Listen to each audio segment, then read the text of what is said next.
Assalamualaikum warahmatullahi wabarakatuh. Perkenalkan, nama saya Mega Ika, saya dari kelas 12 MIPA SMA Negeri 1 Malang.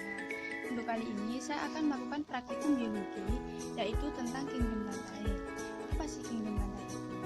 Kingdom lantai atau yang lebih dikenal dengan tumbuhan ialah salah satu organisme eukariot multiseluler yang mempunyai dinding sel dan klorofil. Klorofil itu sendiri yaitu zat hijau daun yang fungsinya untuk fotosintesis, sehingga tumbuhan mampu membuat makanan sendiri dan atau bersifat autotrof. Yang kedua, kita membahas tentang ciri-ciri kingdom lantai. Kingdom lantai mempunyai ciri-ciri khusus yang membedakan kingdom yang satu ini dengan kingdom animalia. Ciri-cirinya adalah yang pertama, pada dinding selnya tersusun oleh selulosa. Yang kedua, mempunyai klorofil yang berfungsi untuk fotosintesis. Karena mempunyai klorofil, kingdom lantai bersifat autotrof, yaitu bisa membuat makanan sendiri dengan bantuan sinar matahari. Nah, yang ketiga, eukariot. Yang keempat, bersifat multiseluler. Yang kelima, dapat menyimpan cadangan makanan dalam bentuk amilum atau pati. Dan yang keenam, dapat dan keturunan dalam siklus hidupnya. Nah, untuk selanjutnya kita membahas tentang angiospermae atau tumbuhan berbiji tertutup. Tumbuhan berbiji tertutup ialah tumbuhan yang bijinya tertutup oleh bakal buah. Untuk tumbuhan berbiji tertutup berdasarkan keping bijinya terbagi menjadi dua, yaitu yang pertama dikotil dan yang kedua monokotil. Nah, mungkin kalian ada yang belum tahu atau belum terlalu paham tentang perbedaan dikotil dan monokotil. Perbedaan tentang dikotil dan monokotil, yang pertama kita bahas tentang dikotil. Dikotil mempunyai ciri-ciri, yaitu yang pertama mempunyai dua daun lembaga atau dikotiledon. Yang kedua, pada batang umumnya bercabang. Yang ketiga, mempunyai kambium sehingga akar dan batang bertambah besar. Yang keempat, pada tulang daunnya menjadi atau menyirip. Yang kelima, mempunyai suatu sistem akar tunggang. Dan yang keenam, pada bagian bunganya termasuk kelipatan 4 atau 5. Yang kedua, monokotil. Ciri-ciri monokotil yang pertama, mempunyai satu daun lembaga atau kotiledon. Yang kedua, pada batangnya tidak bercabang. Yang ketiga, pada daun biasanya berpelepah. Yang keempat, pada tulang daunnya biasanya sejajar atau melengkung. Yang kelima, tidak berkambium. Yang keenam, mempunyai suatu sistem akar serabut. Dan yang ketujuh, pada bagian bunganya biasanya berkelipatan 3. Nah, selanjutnya kita membahas tentang tumbuhan yang termasuk ke dalam dikotil atau monokotil. Nah, untuk tumbuhan yang tergolong ke dalam tumbuhan dikotil adalah yang pertama terong, cabai, dan jambu biji. Nah, untuk contoh salah satu tumbuhan yang tergolong ke dalam tanaman dikotil adalah tanaman jambu biji.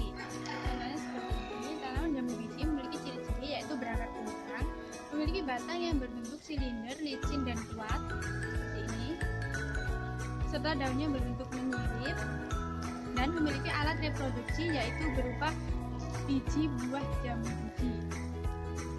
Nah, sedangkan tanaman yang tergolong ke dalam tanaman monokotil yang pertama adalah tanaman padi, tanaman jagung, pisang, dan bawang merah. Nah, untuk contoh tanaman yang tergolong ke dalam tanaman monokotil yaitu kita ambil salah satu contohnya tanaman jagung. Untuk tanaman jagung memiliki ciri-ciri tanaman jagung berakar serabut, serta daun tanaman jagung membentuk memanjang seperti ini, dan batang tanaman jagung tidak berkambium, serta tanaman jagung memiliki alat reproduksi yaitu berupa sel rambut. Selanjutnya kita membahas tentang gimnospermae atau tumbuhan berbiji terbuka. Tumbuhan berbiji terbuka ialah tumbuhan yang bijinya tidak ditutupi oleh bakal buah. Untuk ciri-ciri tumbuhan berbiji terbuka, yang pertama, pada umumnya perdu atau pohon tidak berupa herba. Yang kedua, mempunyai akar, batang, dan daun sejati. Yang ketiga, daun sempit, tebal, dan kaku. Yang keempat, bentuk perakaran tunggang. Yang kelima, tulang daun tidak beraneka ragam. Yang keenam, tidak memiliki bunga sejati. Dan yang ketujuh, bakal biji tak terlindungi oleh bakal buah. Nah, untuk contoh tumbuhan yang tergolong ke dalam tumbuhan berbiji terbuka ialah yang pertama pati saji dan yang kedua minggu. Nah, untuk contoh salah satu tumbuhan yang tergolong ke dalam gimnospermae atau tumbuhan berbiji terbuka, kita ambil salah satu contohnya yaitu tanaman pati saji. Nah, untuk tanaman pati saji memiliki ciri-ciri tanaman pati saji memiliki akar tunggang dan batangnya berkambium serta daunnya berbentuk pipi, memanjang dan kaku seperti ini. Nah, dan alat reproduksi yang digunakan bagi saji adalah strobilus atau rumpi. Nah, ini adalah salah satu contoh tumbuhan gimnospermae atau tumbuhan biji terbuka. Contohnya adalah tanaman pati saji. Dan yang terakhir, kita membahas tentang Pteridophyta atau tumbuhan paku. Tumbuhan paku ialah salah satu tumbuhan yang sudah mempunyai akar, batang, dan daun sejati dan berkembang biak dengan spora, mempunyai pembuluh silam dan floem, serta mempunyai klorofil dan juga berakar serabut serta mengalami pergiliran keturunan dalam siklus hidupnya. Nah, dan untuk ciri-ciri tumbuhan paku adalah yang pertama, spora yang dihasilkan sporofil terutama di bawah daun. Yang kedua, daun muda tumbuh menggulung.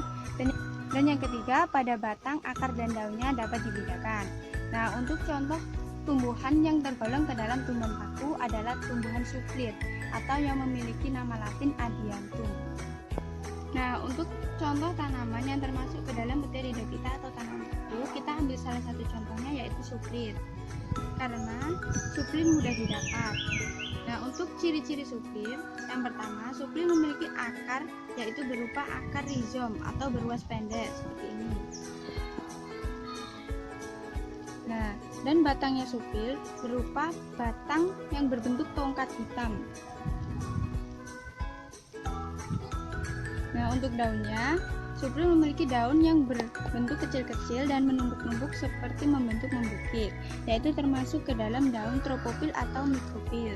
Serta suplir memiliki alat reproduksi yaitu berupa spora yang biasanya terdapat di bawah daun. Nah, dari praktikum saya kali ini, sekian yang bisa saya lakukan. Apabila ada kurang lebihnya saya mohon maaf. Akhirul salam, wassalamualaikum warahmatullahi wabarakatuh.